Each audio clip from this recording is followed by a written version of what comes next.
O olhar dos viajantes alcança os vales dos rios Jacuí e Pardo é uma pesquisa de autoria dos professores Milton Roberto Keller e Doris Maria Machado de Bittencourt. Estabelece uma leitura sobre a paisagem dos rios e vilas que foram objeto de relato dos viajantes estrangeiros, Abel Alemão, Auguste de Saint-Hilaire, Nicolau Drais e Arsène Isabel.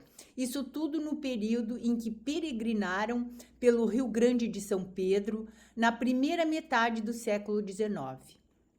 Destaca-se a paisagem cultural dos rios Jacuí e Pardo, na visão paradisíaca dos viajantes, no olhar do outro sobre nós, comparada com a paisagem problema da atualidade, denunciada pela mídia desde 2013, em virtude da ação predatória de empresas mineradoras de areia que causam a depredação do Jacuí, enfatizando o descaso das autoridades na proteção ao meio ambiente natural. No sul, o olhar dos viajantes é uma forma de enxergar a paisagem sul-rio-grandense. Evidencia múltiplas versões, mais que fatos, vislumbra a vida, focaliza formas diferentes de olhar e representar o outro. Delineia-se o modo como as culturas se olham e olham as outras, como imaginam semelhanças e diferenças, como conformam o mesmo e o outro.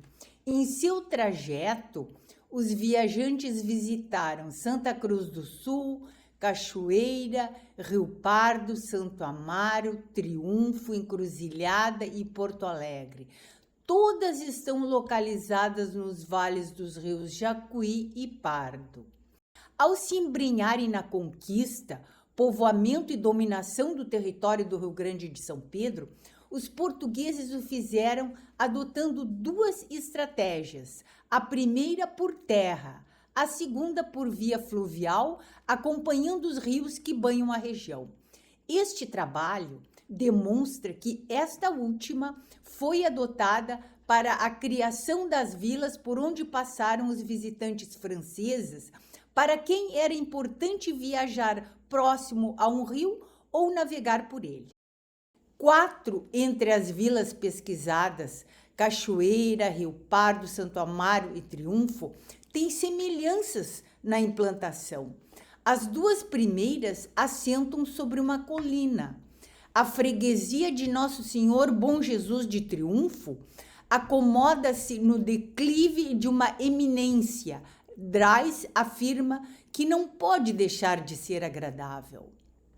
Rio Pardo está instalada de tal forma sobre a colina que do lado do Jacuí não se consegue vislumbrar seu casario. Os viajantes percorreram caminhos desconhecidos em trajeto inacreditável, desbravaram o interior, atreveram-se a navegar em condições mínimas de segurança, exploraram paisagens desconhecidas, deram a conhecer um Rio Grande com fronteiras remotas. Do ponto de vista geográfico, a escolha do lugar para a criação das 4 vilas é semelhante. Os 3 descrevem o Jacuí envolvendo os povoados. Drais conclui: a paisagem na confluência entre os rios Jacuí e Pardo lembra aquela do Porto de Triunfo, na junção com o rio Taquari. De fato, as semelhanças são significativas. Os assentamentos urbanos nestas vilas, à margem esquerda do Jacuí, são análogos entre si e praticamente iguais.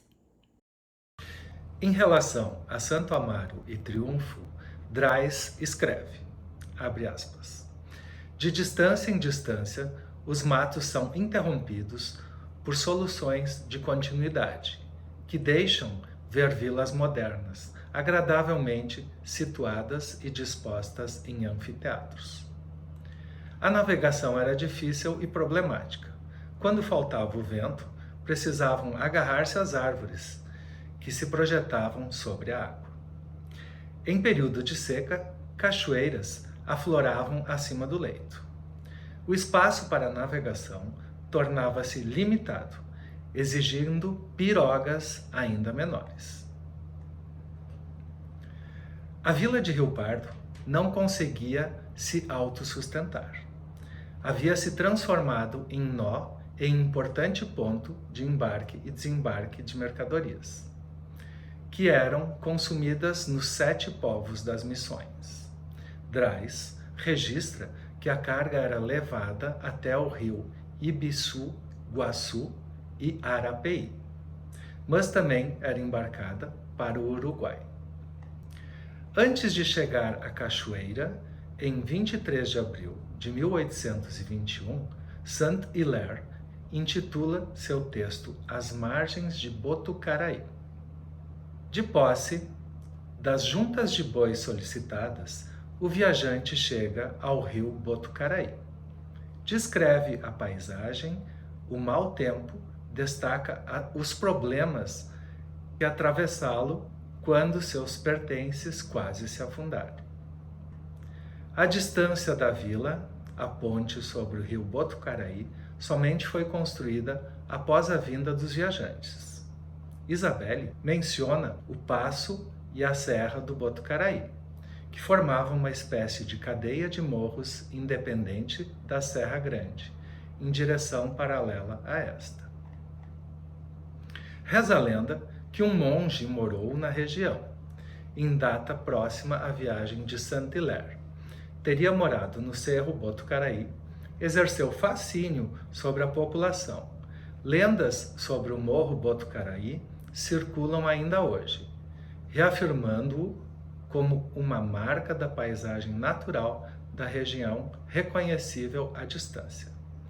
Desde tempos remotos, serve como elemento de referência. Arsène Isabelle lamentava que num país extraordinário como o Brasil, ninguém tivesse pensado em construir jangadas ou pontes volantes para que as carretas pudessem passar carregadas. O Passo do Botucaraí era mais frequentado que o Passo do Jacuí, uma vez que todas as caravanas que partiam do Rio Pardo em direção ao interior eram obrigadas a passar por ali. Cachoeira, se de início é acidentada, depois parece quase plana. Saint-Hilaire diz que está situada em uma posição agradável na encosta da colina que domina o rio Jacuí. Nicolas Drais, ao localizar Cachoeira, explica que se chega à freguesia de Nossa Senhora da Conceição de Cachoeira, passando a oeste pelo rio Pardo, depois de percorrer 10 léguas, passando por estâncias agradáveis, campinas férteis e locais onde eram criadas manadas de gado.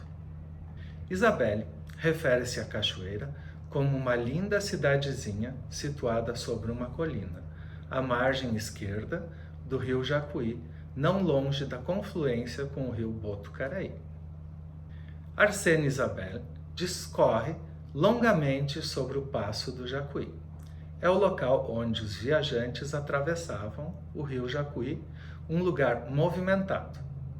Cruzam pessoas, cavalos, mulas, viajantes e mercadorias. Pirogas rápidas como vento, levando passageiros, duro como pedra, com medo de cair na água. Se no primeiro momento a cena é hilária, em 1 minuto tudo pode mudar e transformar-se em tragédia. O estudo da paisagem em Porto Alegre é particular. Em áreas da Ilha Pintada, no Guaíba, ainda hoje, o panorama parece intocado, apesar da existência da paisagem problema no rio Jacuí. Desde sua criação, é perfeita a integração entre a vila e o rio, justamente na desembocadura do Jacuí, formando o Lago Guaíba. Denota que o homem trabalhou de braços dados com a natureza, respeitando-a e valorizando sua beleza.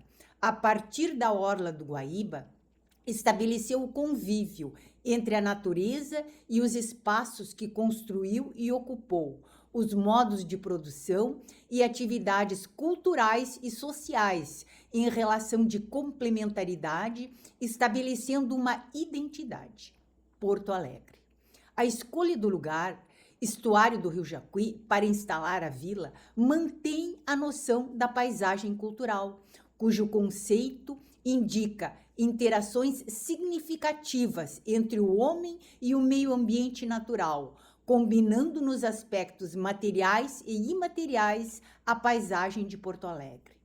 Aponta o acerto na escolha do lugar, refletindo a atividade humana e cultural de uma comunidade.